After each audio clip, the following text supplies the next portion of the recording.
I'm going to now present our first speaker, and a very warm welcome to Dr. Connie Bitso. She's the director of the University of Hare Libraries, and prior to this position, she was a senior lecturer at the University of Cape Town, where she taught a variety of subjects related to library and information science. Welcome, Dr. Connie. Okay, good afternoon, colleagues, and thank you very much for that introduction. The presentation this afternoon, the title is tweaked a bit. It's now on digital literacy amidst COVID-19 and the changing role of teacher librarians. I'm going to be looking into a bit of opportunities and challenges therein. I think one of the things that I think I would like to underscore this afternoon is that I started my career as a teacher and I taught at basic education high school. And then I moved to do some postgraduate studies, now changing into the library and information sciences. And a part of my social community engagement is being part of the organization called the Bookary, which is a non-profit making organization. I'm a trustee in the Bookary, and its fundamental role is to open school libraries in many of our disadvantaged and marginalized schools in South Africa, basically in the Eastern Cape, in the Western Cape, and in the Gauteng province, as well as a few in Limpopo. Therefore, the topic or the discourse on teacher librarians, and especially at basic education, is something close to my heart. So my presentation is going to be really giving a brief overview on digital literacy, the COVID-19 environment, the changing role of teacher librarians, and some of the opportunities that are there and some of the challenges.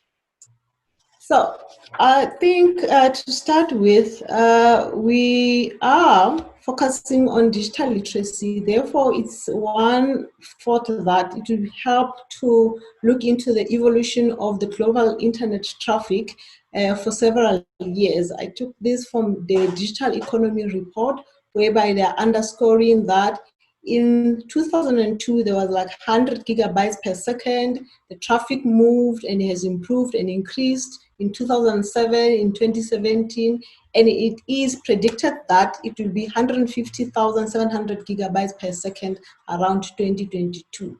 So it is an indication that people are getting on the digital revolution, embracing it and using it, and therefore there is an emerging access that is growing therein. Now, getting on to the business of the day, what is digital literacy? There we are looking into the ability to effectively and critically navigate, evaluate, and create information using a range of digital technologies.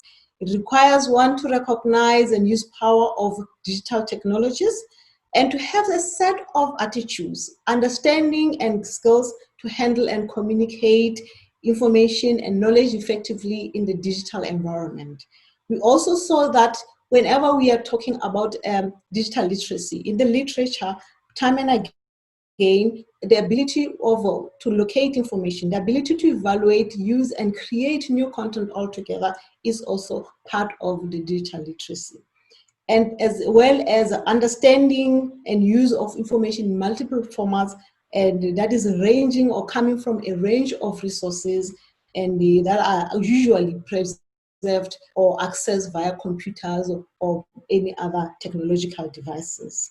So one also has to be able to read and interpret media, reproduce data and images in these digital environments.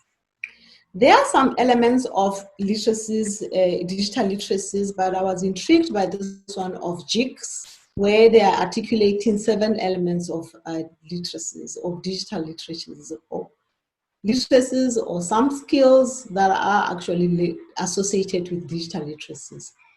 There's media literacy, meaning one is being able to critically read and creatively produce academic and professional communication in a range of media.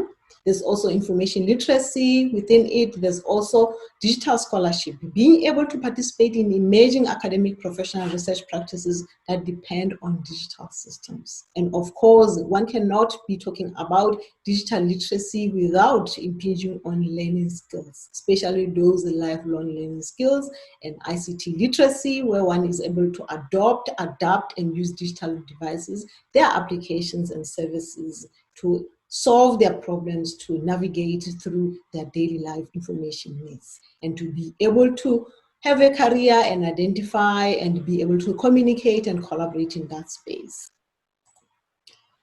So part of the other elements that came up is this one by Belshaw, where they are saying that there has to be a certain culture that is actually embedded into the information literacy, into the digital literacy environment.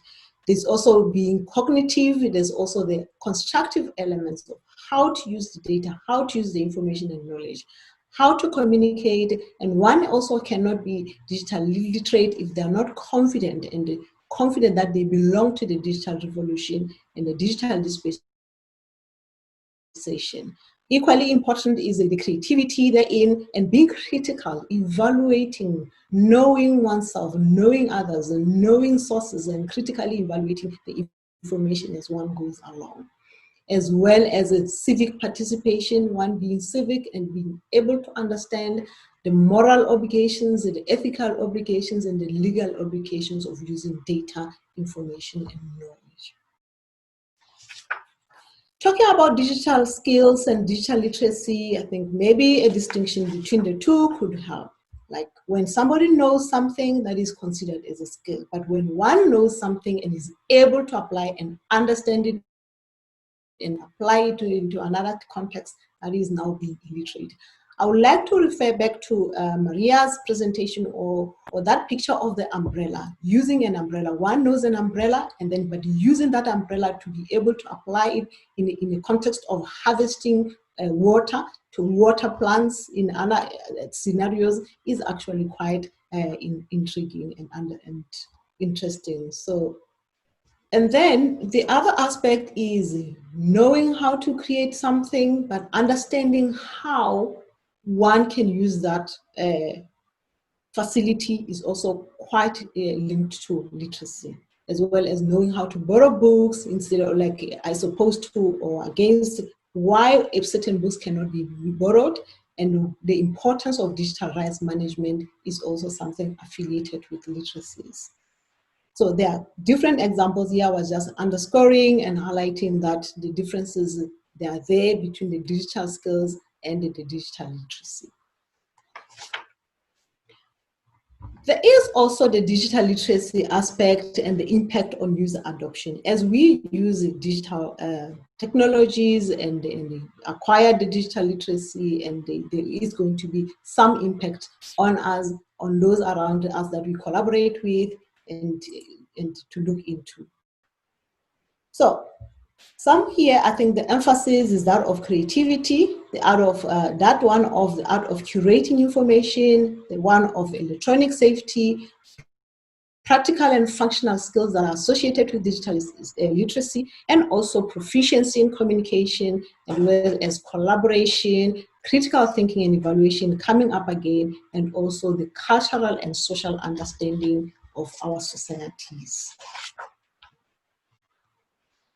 So the process of becoming digital literate is that one has to have access to digital technologies and build the skills therein and be engaging and making sure that one is practicing the skills, and also identify with the technologies and be able to identify yourself as having certain competencies to be able to function and cope in the digital dispensation. We cannot talk about digital literacies without talking about other cognate literacies, such as basic literacy, such as media literacy, the visual literacy, global citizenship, global literacy, network literacy, information literacy, and also understanding relationship between literacies, documenting, learning, and all that sphere, especially when we are in the education sector or in the education environment. But I think at all times we should bear in mind that digital literacy is also context dependent. There are certain contexts within which we operate, we must also always take cognizance of. One of the fundamental issue to bear in mind is that one of digital inclusion, because the process that entails empowering people through the use of ICTs, digital technologies, and electronic services. We also have to remember that our context has got systemic lack of accessibility, affordability, and awareness, which remains a fundamental challenge to digital inclusion worldwide. Here, I think I would like to underscore that the United Nations has actually declared internet access as a basic human right. And the International Labour Organization has also done studies and have concluded that as young people grow and immerse themselves into the digital technologies, they stand a far better competitive advantage over the older population and are highly able to act upon new opportunities that come in. And as a result of the appreciation and embracing technology and understanding technology as an enabler, making it much, much easier for us to cope and to take and harness opportunities that are there. There are efforts in our country and on the African continent and worldwide of making sure that the digital divide is being narrowed. We can recognize in our country, Mzansi Online, the project is Sizwe, and the fact that now that we have been hit by the global pandemic of COVID-19, there are zero-rated academic portals and academic websites that are enabling academics and our students to access internet resources without paying for data internet. On the African continent, we also have to accept that with the advent of mobile broadband technology, internet has also been, driven and making accessible a lot of opportunities. And a lot of people now have got access to the digital revolution and its potential dividends. However, we cannot also ignore the fact that there are marginalized communities that are predominantly women, remote populations that are living in rural settings and contexts. There are low-income earning individuals and people with disability that face greater challenges in accessing the internet. So we really appreciate that this website or this initiative in our country that has made that a zero-rated website in South Africa quite possible and is a good opportunity for us to make sure that a lot of people that could have been left behind are now digitally included. But now, what is COVID-19 presenting to us? It is presenting opportunities, it's also presenting some challenges. But specifically to the library context, we have seen that the libraries have been identified as high-risk areas. Then when you're talking about libraries, we cannot talk about libraries in isolation from museums and archives as well. So as a result, as we were reopening after lockdowns, going back to deliver our services in the libraries, we were thinking of how to develop library service protocols amidst the COVID-19 environment and standard operating procedures that are going to make sure that library staff, as well as our patrons or whoever is going to access our services physically, while we are still thinking of the physical space within which we operate, are safe. And also, if we are teacher librarians operating in schools, while we still battle with these large class sizes, just large class sizes, how are we going to cope and make sure that we provide the services and access them? But technology and being digitally literate and operating with the digital technologies has enabled a lot of immense opportunities for learning. And they opened a lot of avenues and channels for discovering information, for engaging with information, and also creating more and resource and knowledge. And also as well as like harnessing open resources that are out there and offering virtual information services are some of the things that we have immersed ourselves highly. I do underscore and acknowledge that libraries have always been offering virtual learning environments and electronic information resources and services, but amidst COVID-19, we had to swiftly move almost towards 100% of that. Within COVID-19, as we are thinking of reopening archives, libraries, and museums, I want to, share this information of a research that is going in the US and which we are following very closely to find out what are some of the risks, what are some of the challenges of reopening our library spaces amidst COVID-19. So one of the things that we need to flag and bear in mind, which will compel us to go 100% digital or to go almost like 100% offering remote electronic resources, is the fact that we realize as the research is going on that the virus actually tends to live longer in hardcover books, in certain services that we actually use in libraries, such as hardcover books, softcover books, the plastic covers of the DVDs and some of the books, and the expanded polythene foam. So even up to 6 days, you find that the trace of the virus is still there. And this is even higher if the material is actually stacked together. So these are some of the things that we have to bear in mind as we are operating libraries within this COVID-19 environment. So coming back home, we realized that COVID-19 also had to make sure that certain things have to be adjusted to keep us safe. We had to make sure that we social distance, the sanitization, and a lot of personal protective equipment that had to be purchased. At the same time, we are seeing that our basic education spending is falling. The COVID-19 has necessitated budget cuts. And what are these budget cuts how are they going to impact on us? COVID-19 as well, we saw that it has really had magnified and exacerbated the inequalities of our education system, particularly in relation to basic school infrastructure, to school personnel capacity, to curriculum and assessments, to efficacy of remote learning, and ultimately the school budgets. The reality is to consider that how in the current scenario, our operations and sustainability model is going to be. How are libraries going to be operating, and how are we going to sustain the operations of our libraries? And what internal and external relationships are we going to build, are important to build in the midst of this financial crisis that has been brought by the COVID-19. So I think one of the things is that we realize, I think, when COVID-19 hits us, that we knew that there have always been education inequalities, there have been digital exclusions as a result of that. And once there's digital exclusion, there's going to be digital illiteracy. So we know that our governments are committed to free universal education, free primary education, but we are wondering within the COVID-19, when glaringly the disparities and inequalities are so much, whether the commitment and the move towards that just and more equal society is feasible or not.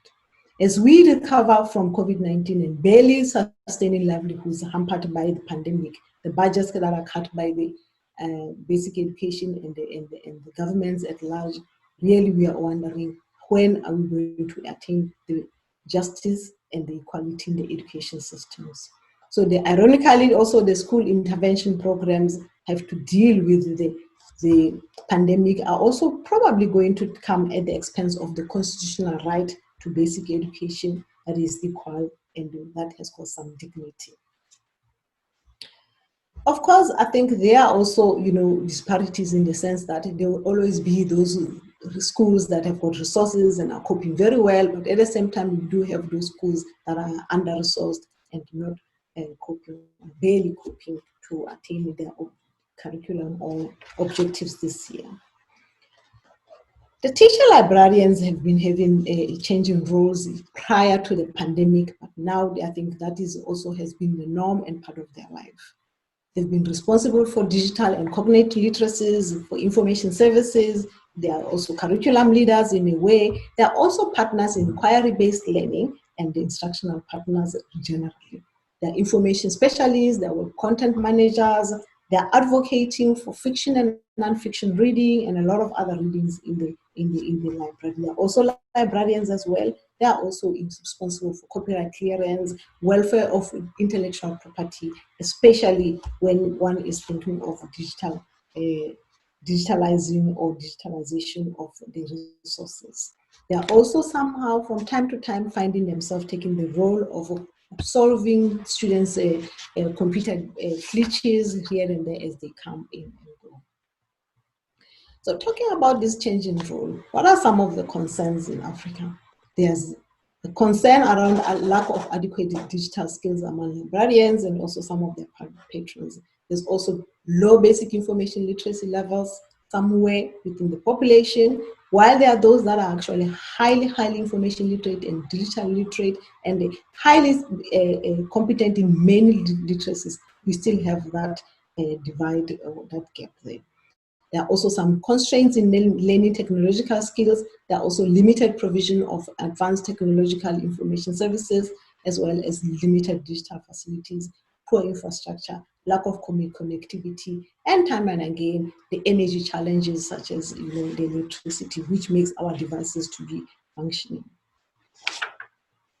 So elsewhere, such as New Zealand, also they still experience some strengths and weaknesses in their current curriculum, especially in the library and information science, in terms of providing adequate skills and competencies for them to start working in the libraries. And also we see that librarians acquire digital literacy skills through engaging with colleagues, networking becoming very important through trial and error, experimenting with things, IT programs, also through formal education, although being the least. I think collaborations and networking, working with people, problem solving as one is going along actually comes in a long way in assisting in building the digital library skills. So there's a concern that many teacher librarians still have low use of digital technologies. So the changing role of teacher librarian, there's no doubt that technology and devices and also the ability to learn. I was intrigued by this quotation by Alvin Toffler that the illiterate of the 21st century will not be those who cannot read and write, but those who cannot learn and learn and relearn. If we are not agile, open-hearted, open-minded, and willing to always learn new things and relearn and change things around, I think our attainment of digital literacy will be affected, may not be enhanced. There's no doubt there are immense opportunities, but at the same time, there are also daunting challenges as we are engaging or navigating ourselves in the digital dispensation. Some of the opportunities, because of digital technologies, there's openness. There's open science, there are open sources, there's open data, there are open scholarships. There is a wealth of resources and tools that we can use for information creation, information consumption, and presentation. There's a variety of teaching methods and materials that we can harness and use to our advantage. There are opportunities for social networks and collaborations locally, from locally to globally. So one can collaborate with people and connect with people that are far from each other geographically. So the geographical distance is narrowing down and no longer an issue. Another advantage is that one of engaging immensely and learning things online at one's own pace. So the self-paced interactive learning is also a huge advantage, as well as exposure to visuals, diagrams, and a lot of wealth of information that we can use to harness as learning materials for our learners.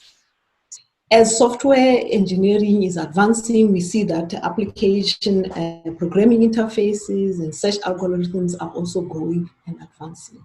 COVID-19 as well, although as challenging as it is also presented certain opportunities that compelled us to work in the digital landscape, compelled us to work remotely and engage with the technologies, and also brought that those that are probably were timid to engage in meetings, then they are now opening up in this space. And also there's also an advantage of working from home. While there might be a lot of challenges, but I think there's also some aspect of time saving. And I think this one also is debatable or moves or changes from individual to individual, because I think for a young mother that's got very young children, it should be daunting and very challenging. But for a person that probably has got grown-up children or that doesn't have children, they can sit quietly at home and no longer worry about traffic issues and may have more time on their own. But within all these opportunities, and what I'm just highlighting here is only a tip or a drop in the ocean. There's a huge more opportunities. We must always tread carefully and with caution. Some of the opportunities that as teacher librarians can take of is the Microsoft Office suite, the Snaplify platform that has offering now open in the South African online textbook platform that is offering free basic education textbooks if one can register with that one. And then the Google apps as well. Within the Google apps, there are also these free Google suite for education that we can also be harnessing as some of the few examples. Our basic education website also has gone very digital, providing online resources for parents, caregivers, and learners to support the learning at home during the COVID-19.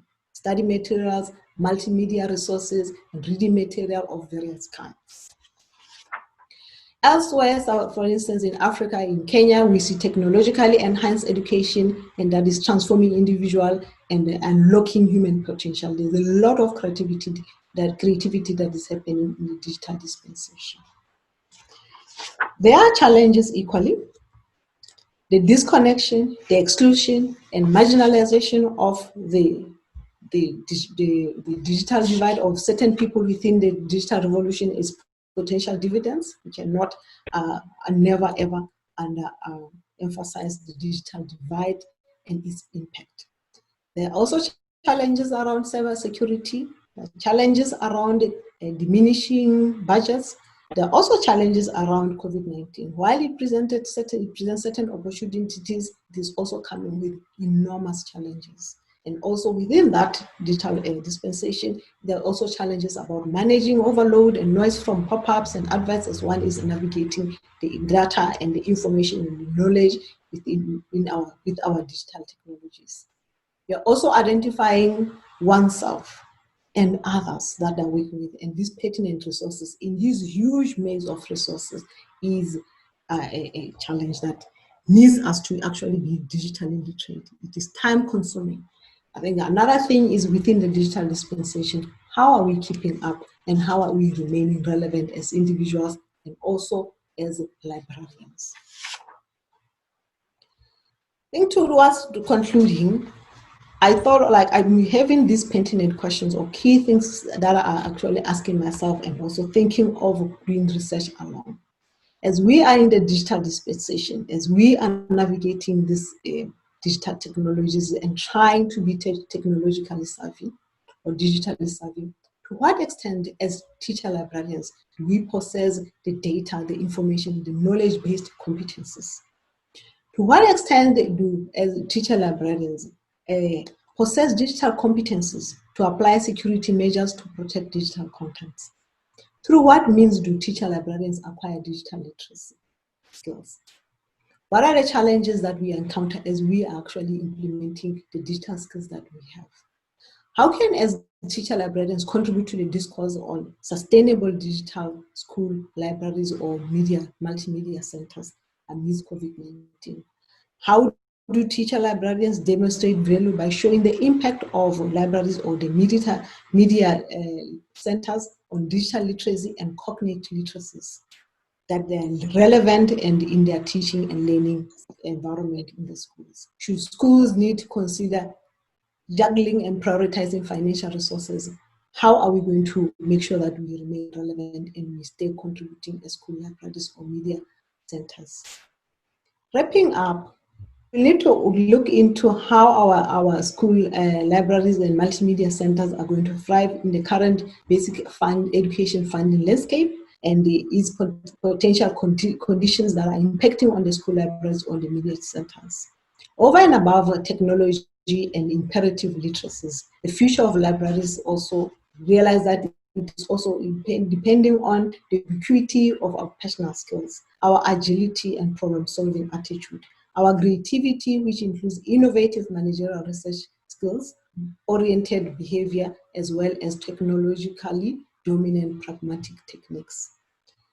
Connectivity and digital competencies are imperative. I know that there are many competencies that are surrounding that, but at the very least, all of are underscoring these three. The digital competencies for developing digital libraries, the digital competencies for managing digital libraries, and the competencies to protect the digital content. With that, ladies and gentlemen, I would like to thank the University of Johannesburg for this invitation and for this opportunity and for organizing this Teacher Librarians digital literacy seminar or webinar. Thank you very much. Thank you, Dr. Connie, for this very thought-provoking presentation and creating awareness of how important it is to be digital literate in today's society. The University of Johannesburg, the future reimagined.